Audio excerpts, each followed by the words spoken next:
Қазақтың ұлттық музыкасының шыңы күй өнері. Күй арқылы көшпенді халықтың мұңы, қуанышы мен қайғысы қатар тербеліп, жүректерге жол таба білген.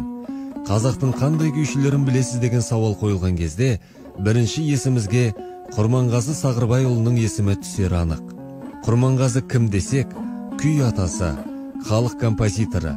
Бүгінде әр сахна мен әр шаңырақта ойналатын Адай, Сарыарқа, Балбырауын сияқты көптеген күйлердің авторы дейміз.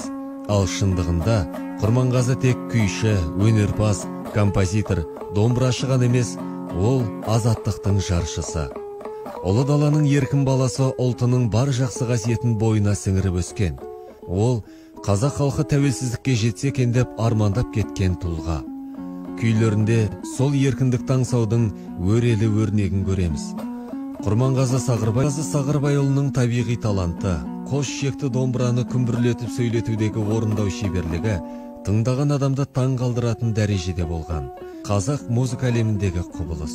Ол құдірет деп 1868 жылы Уральские войсковые ведомости газетінде үлкен очерк шыққан.